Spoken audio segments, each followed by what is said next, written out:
د سپوږمۍ تر کلي.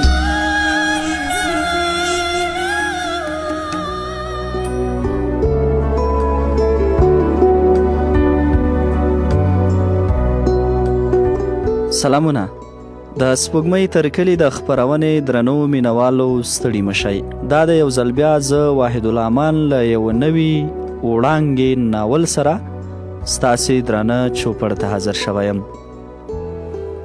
درنو مینوالو، تمه مو ده چې د دې ناول تر پای را سره پاتې شئ او د دې ناول ټولې خوږې او ترخې را سره بدرګه کړئ.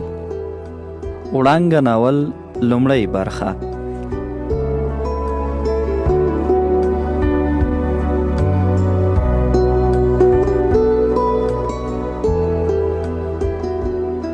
د ښکلا ننداره.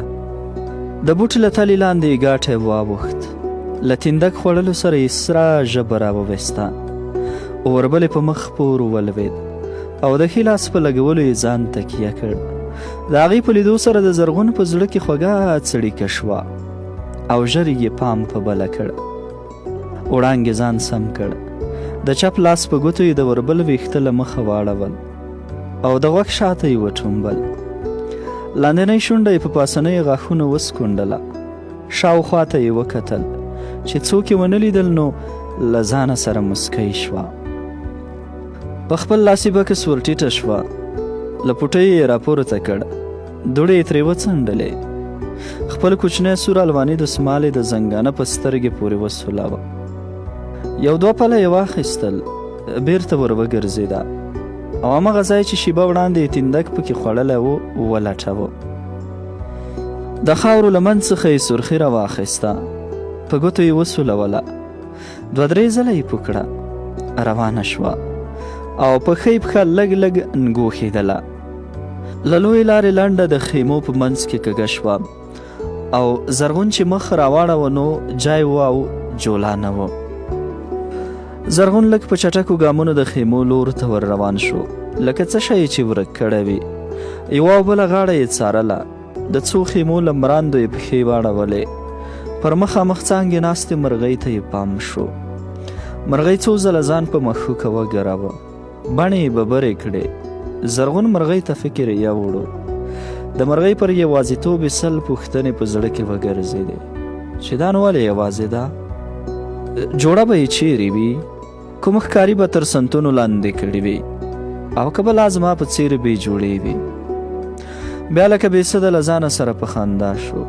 ویې ویل نه، زه خو تر دې ښه یم، ځکه اوس خو مې د خپلې جوړې او څرک لګولی. د مرغۍ له الوتلو سره زرغون روان شو. مخامخ لږ وړاندې یې چې کتل، وړانګه هم لکه د مرغۍ تکې تنها داسې په سوچونو کې ډوبه ولاړه وه لکه د بنګړیو بارې چې اوښته وي.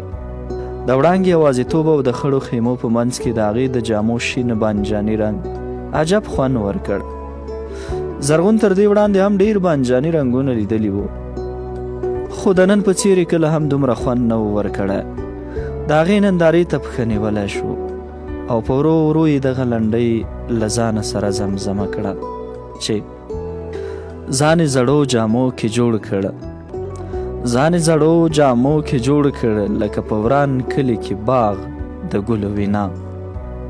دوهم ځل یې همدغه لنډۍ لږ په غځېدلي انداز په ترنم کې تکرار کړه. د ترنم غاړه ترې اوږده او په زوره شوه چې ځان ته یې پام شو نو لکه نوی چې په هوښ راغلی وي. له دې ویرې چې بل څوک یې ونه ګوري، ژر ژر یوې او بلې خوا ته وکتل. یو په یو خوشحاله وه، دومره خوشحاله چې له ډېرې خوښۍ یې په خوله کې لاړې را ډېرې شوې او چې کله به یې تېرولې نو د خپلو لاړو غړنګه به یې واورېده. د زړه درزا یې زیاته او په زوره شوه. د یوې شېبې لپاره یې خپله ساه بنده کړه. په خوله کې را ډېرې شوې لاړې یې تېرې کړې. ژر یې د لاس د ګوتو ټکا وایسته، مخ یې قبلې ته کړ. دواړه لاسونه یې دعا په دود لپه کړل. شونډې یې کراره کراره ښورېدلې او د چپ په ویلو یې دواړه لاسونه په مخ راتېرې کړل.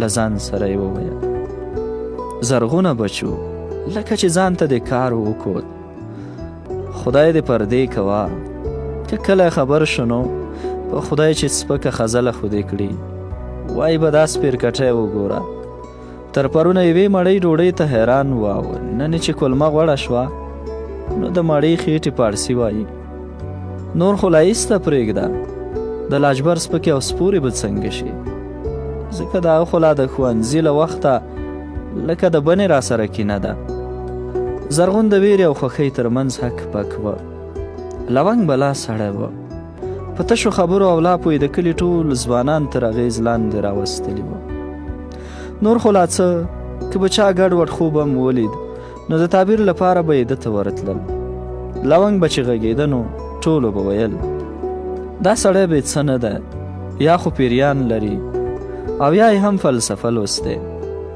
ځکه د هرې خبرې د اواري ور او ګودر ور معلوم ده یو ماخوستن زلمی په جومات کې ور په څنګ شو او غلنه یې ورته وویل لونګه چې لمونځ دې وکړ نو غلنه د سبدردوی حجرې ته ځان رسوه لونګ وویل څه نوې خبره خو به نه وي زلمي وویل نه څه خاص خبره نشته هلکان وایي دا ډېر وخت مو له لونګ سره بنډار نه دی کړی یادېږي مو هغوی ویل که همدا نن شپه مو ونه لید نو مرو خدای خبر که تر سهاره پاتې شو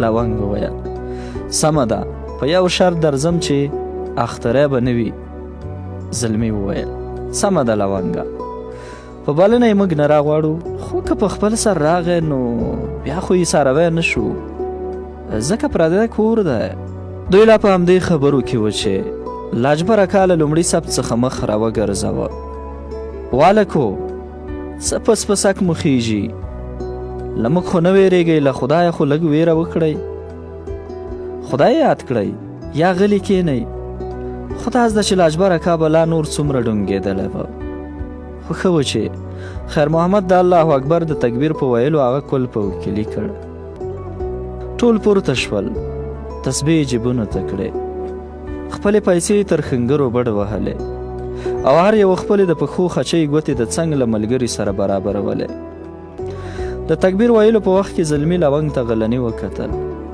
او سترګه یې داسې ورته کېکاږله لکه ګوزڼ وهله چې ټوله خوله یې یوې خواته ورسره کږه شوه بیا یې په سترګو د لاجبره کا لوري ته اشاره وکړه پوزه یې هم یو ډول سره غونجه کړه او شونډې یې هم داسې ورسره بړوسې کړې لکه له څه شي چې بد راغلی وي لونګ هم نرۍ مسکا وکړه او د هو په دود یې سر ورته وښوراوه د ملال الله اکبر سره ټولو لاسونه غوږونو ته پورته کړل او بیا یې په نامه کېښودل د سلام ګرځولو سره لونګ غلنی څادر راټول کړ 2 رکعته سنت او 3 رکعته وتر یې د باندې په برنډه کې وکړل دعا ته هم ونه درېد نورې نو د زلمي خبره د صفدردوی د حجرې لاره ونیوله په حجره کې شینګل نقیب او ګلمیر د نغمې دې سندرې ته چې پاس د تنګي مستې زدرانې جنکۍ ژاړي او وړکي بیا کابل ته ځینه خمار خمار په توشکو غځېدلي وو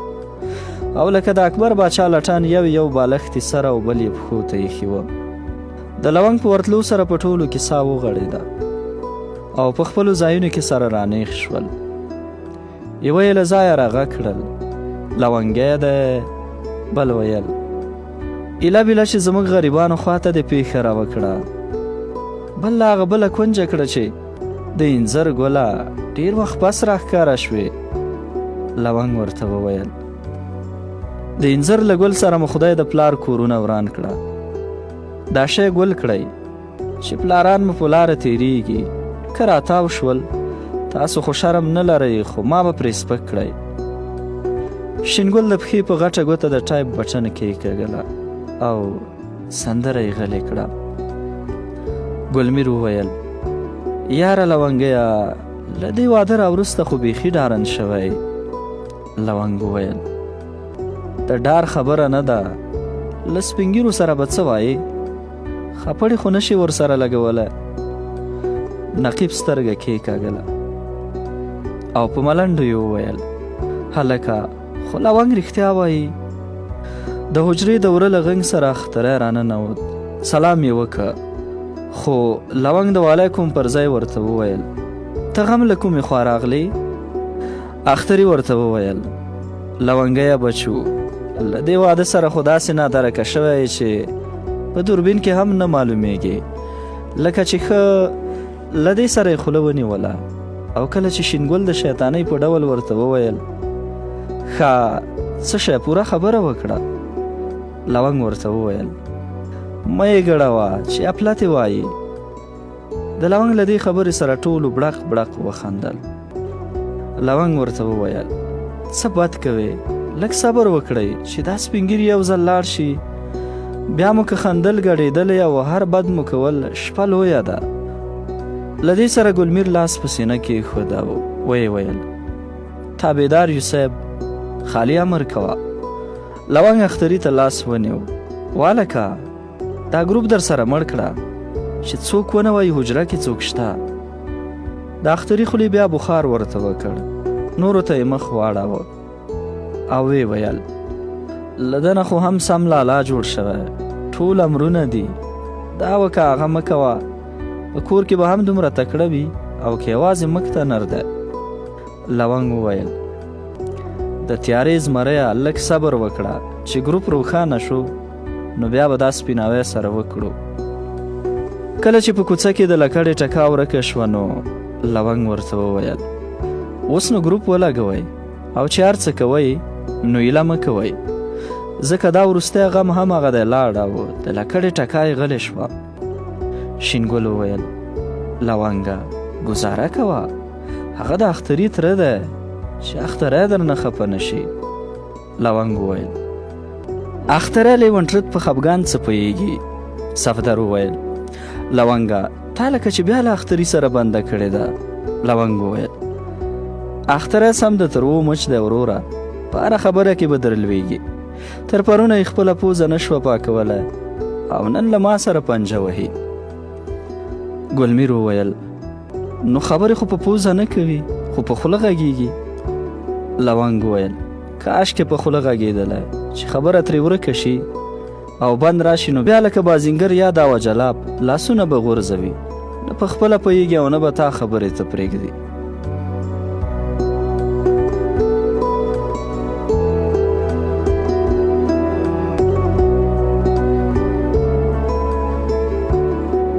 شینګل چې پوه شو اختری زیرې پر راوس او نورې خرابوي نو ژر خبره بدله کړه، ویلې لونګه دا صفدر څنګه ده؟ لونګ وویل صفدر خو پاچا سړی ده، زموږ د سر شمله ده. صفدر وویل لونګه خدای دې ژوندی لره، ته لا غنیمت یې، د مجلس نقلې او ځوانان بوخ ساتې. په دې کې نقیب د ټایپ بټن کې کاږله. ګلمیر ورته وویل هلکه ټایپ ګل کړه، دغه خو هر وخت در سره وي، بیا یې غږوه، پرېږده چې نن له لونګ سره ګپ والوزوو. لونګ د بغل له جب څخه د سګرټو کوتی راوویست، یو سګرټ یې په ژبه لوند کړ او بیا یې په شونډو کې ونیو. صفدر ته یې مخ ور واړوه، پیرجانه اورلګید خو راوغواړه. صفدر لا له وره نه ووتله چې لونګ ورته وویل که لږ د شنه چای غم دې هم در سره وکړ نو وبه مو ګټې. لونګ په خندا ورته وویل غم مه کوه، هر څه به وشي. اختري وویل چې دومره د سګرټو عملي خو لګیدم ګرځوه.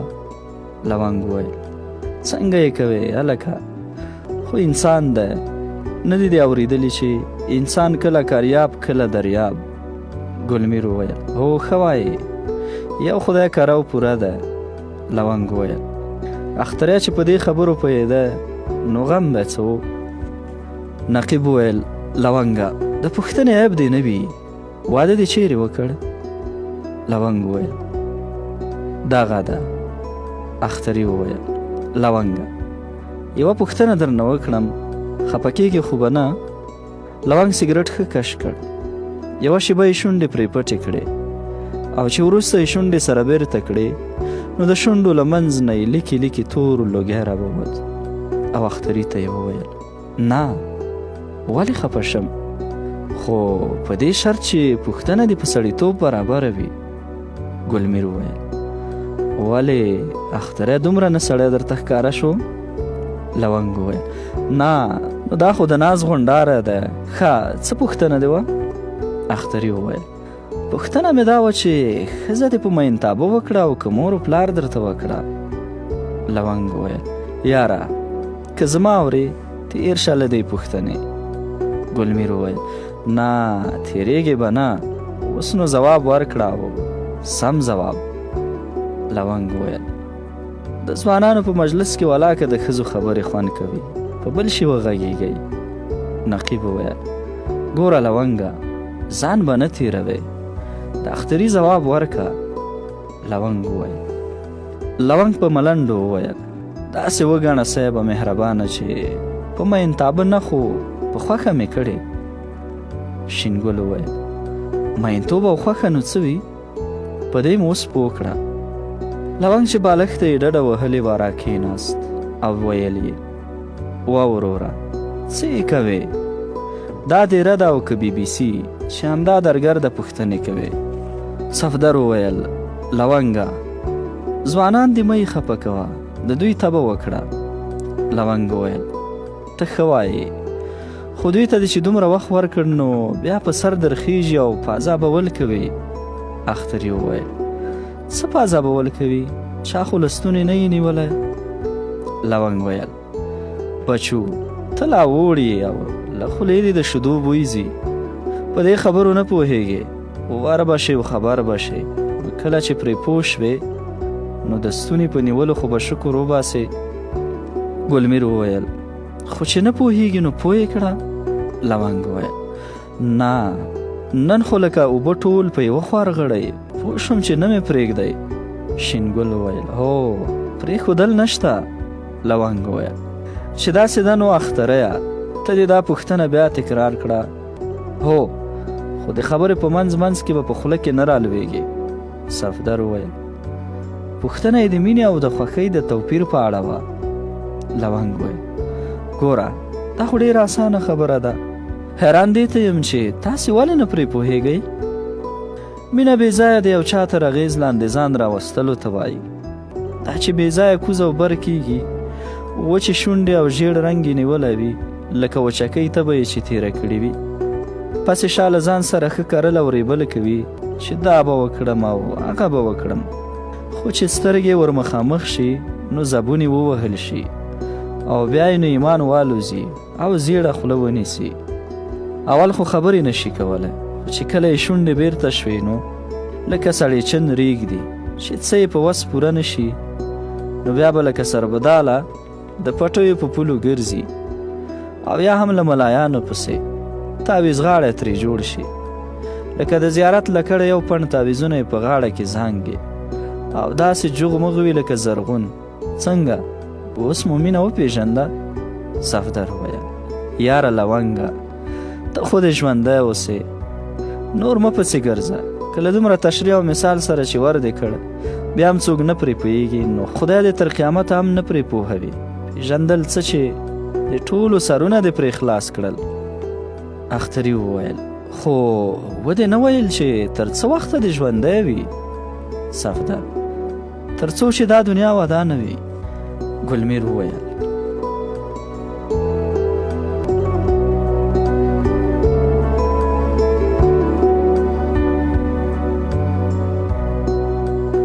اختریا د تا په زړه کې څه دي؟ ته څه وایې چې تر څه وخته دې وي؟ اختري وویل زه خو وایم تر څو چې بوسه او واښه ارزانه وي نو لونګی دې هم ژوندی وي. ګلمیر وویل نه اختریا داسې وایه چې خدای دې د کڼې مرغۍ عمر ورکړي. شینګل وویل دعاګانې به بیا وروسته ورته کوئ، اوس یې پرېږدئ چې دا خوښه هم ووایي. لونګ وویل خوښه دا ده چې یوه ښه چټه دې له پامه ښه درشي او ورو ځان ور په څنګ کړې، د خپل زړه له درده یې خبره کړې او خپله غوښتنه ورته ووایه، که رنګ یې وواهه او لاړې یې تېرې کړې نو پوه شه چې بیا دې بیډۍ میره ده او پسې کلک شه، خو که سترګې یې لمدې کړي او سونګټ یې شروع کړ نو بیا که نرې نو دوه خپلې کړه او دوه پردۍ او پښې سپکوه. ګلمیر وویل ولې؟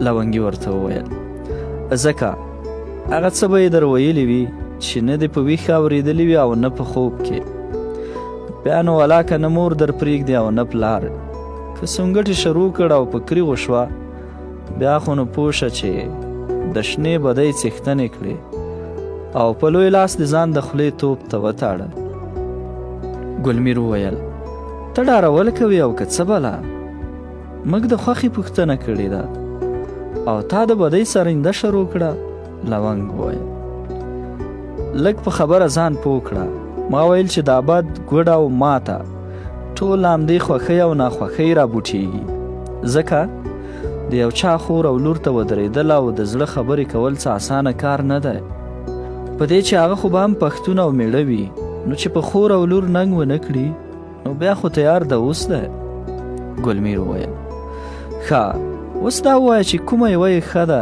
مینه که خوښه لونګ په خندا وویل ها له اوښ نه چا پوښتنه کړې وه چې زوړی ښه دی که پیچومه نو هغه په ځواب کې ورته ویلي وه چې له خټې سره دې ورک شي نو ښه توپ خو ولاکه په یوه کې هم وي دا نو د ټپ مثال لري که د ټپ دې سمه درملنه وکړه او ښه شو خو هغه ده چې له درده به یې خلاص شي او که په بد واوښت نو بیا به له ډېره غمه او درده شپه او ورځ ناکراره یې اختري وویل یاره ما ته خو دا مینه لږ د سود شی ښکاري لونګ وویل یاره اختریه ته خو ډېر بې عقلې مینه خو لکه واوره چې یخته کېږدې دغسې دې ویلي کوي پردۍ اندېښنې به دې په ځان پیټی کړی نه به دې آرام کېږي او نه به چاته د زړه خبره کولی شي چټي به کوز او بر کېږي او څه شی به په لاس نه درځي نو ته ووایه چې